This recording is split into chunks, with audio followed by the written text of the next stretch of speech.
राजीनामा द्या. अर्ध्यात कसं नाही दिलाच पाहिजे. अर्ध्यात कसं नाही दिलाच पाहिजे. अर्ध्यात कसं नाही दिलाच पाहिजे. अर्ध्यात कसं नाही दिलाच पाहिजे. आवाज कुणाचा राहुल गांधींचा. आवाज कुणाचा राहुल गांधींचा. मोदी तेरी तानाशाही नहीं चलेगी. मोदी तेरी तानाशाही नहीं चलेगी. नहीं चलेगी. मोदी तेरी तानाशाही नहीं चलेगी. नहीं चलेगी. भाजप सरकारचा धिक्कार असो. या भारतीय जनता पार्टीचा धिक्कार असो. आज जंतर मंतरवरती त्या ठिकाणी विद्यार्थी युवक आणि काँग्रेसच्या पार्टीचं सगळ्या कमिटीच्या वतीनं 33वा दिवस आहे त्या ठिकाणी आंदोलन सुरू आहे. ते आंदोलन सोनम वांगचुक यांनी सुरू केलं. नंतर त्याला पाठिंबा देताना काँग्रेस आणि पार्टी आणि त्याचे समर्थक त्या ठिकाणी मैदानात उतरले. मैदानात उतरल्यानंतर ज्या पद्धतीनं युवकांची आणि विद्यार्थ्यांची त्या ठिकाणी संख्या वाढती दिसली सरकारला, त्यांनी बेछूट लाठीमार केला. जालियनवाला बाग हत्याकांडाची पुनरावृत्ती झाल्यासारखं पूर्ण देशाला जाणवलं. बेछूट मारलं. युवती असेल, महिला असेल, विद्यार्थी असेल, युवक असेल, ज्या पद्धतीनं त्यांना अमानुषपणे मारलं त्याच्यावर सरकार आजही बोलायला तयार नाही आणि आजही ते त्यांचीच बाजू म्हणतात. यात सगळ्यात महत्त्वाचा विषय म्हणजे नीट पेपर फुटीचा विषय. धर्मेंद्र प्रधान यांना राजीनामा देण्यात यावा. पूर्ण राज्यामध्ये देशामध्ये विविध ठिकाणी जोरदार आंदोलन आणि निदर्शनं सुरू आहेत, तरी देखील सरकारला जागही ना गेली. जे शासकीय यंत्रणेतून पेपर फुटले, ज्या काही गोष्टी घडत आहेत राज्यामध्ये आणि देशामध्ये, सरकार याकडे सपशेल कानाडोळा करत आहे. याचाच एक भाग म्हणून काल राहुलजी गांधी हे पंतप्रधान निवासाच्या समोर त्या ठिकाणी ठिय्या आंदोलनाला बसले. त्यांनाही परपडत त्या ठिकाणून घेऊन जाण्यात आलं. म्हणजे लोकशाही मार्गानं चालू असलेलं आंदोलन दडपण्याचं काम हे सरकार करत आहे. भविष्यामध्ये सुद्धा विद्यार्थी युवक असेल आणि आमचं काँग्रेस पार्टी असेल, प्रत्येक ठिकाणी जनतेच्या, युवकाच्या, विद्यार्थ्याच्या या महत्त्वाच्या विषयासाठी आम्ही रस्त्यावर उतरणार तर आहोतच, पण एवढ्यावर थांबणार नाहीत. आज या ठिकाणी आम्ही धर्मेंद्र प्रधान यांच्या पुतळ्याचं दहन केलं आहे प्रतिकात्मक.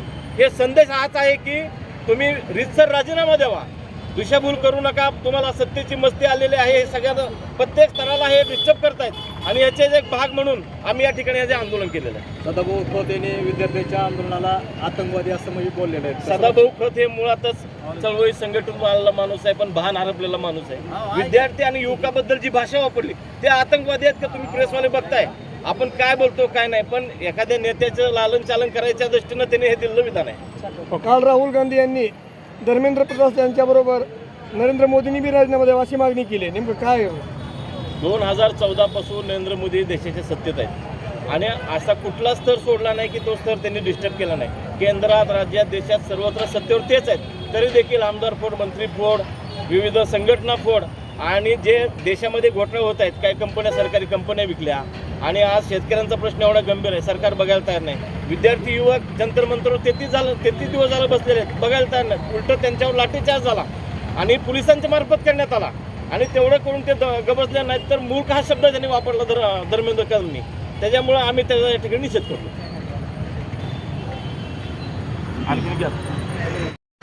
परीक्षांचे पेपर लीक झालेले आहेत, जाणीवपूर्वक हे करण्यात आलेलं आहे. कारण या मोदी सरकारला आणि या भारतीय जनता पार्टीला शिक्षणाचा बट्ट्याबोळ करायचा आहे आणि त्यातून यांच्या मागं फिरण्यासाठी बेकारांची फौज यांना तयार करायची आहे. त्यामुळंच आज बेरोजगारीचा एवढा मोठा प्रश्न असताना त्यांनी त्यावर दुर्लक्ष केलेलं आहे आणि जंतर मंतरवर 30 दिवसापासून आंदोलन सुरूच आहे. त्याच्याकडे अक्षम्य दुर्लक्ष त्यांनी केले. कुठल्याही पद्धती आज देशात अनेक आंदोलनं झाली आत्तापर्यंत. ज्या सरकारांच्या विरोधात आंदोलन झाली त्या सरकारांनी तिथं त्यांच्याबरोबर चर्चा केल्या. यांनी 30 दिवसात त्या आंदोलनाकडे डुंकोरी पाहिलं नाही. साध्या गोष्टीवर ट्विट करणारे नरेंद्र मोदी आज तोंडावर पट्टी बांधून बसलेले आहेत.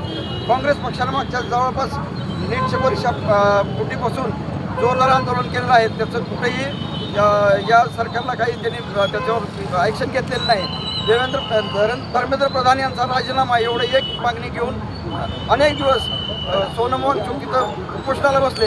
त्यांच्याकडे दुर्लक्ष केलं आणि त्यांचं आंदोलन चिरडून टाकण्यासाठी बळजबरीनं त्यांना दवाखान्यात घेऊन गेले. अशा पद्धतीनं ही दडपशाही करणारी सरकार आहे. आणि काल आपण पाहिलं की देशाचे विरोधी पक्षनेते राहुल गांधी यांची अक्षरशः एखाद्या चोरला जसं न्यावं तसं उचलटांगडी करून त्यांना अटक केली. प्रियंका गांधी यांच्या मानगुटीला पकडून त्यांना अक्षरशः त्या पोलीस व्हॅनमध्ये ढकलण्यात आलं.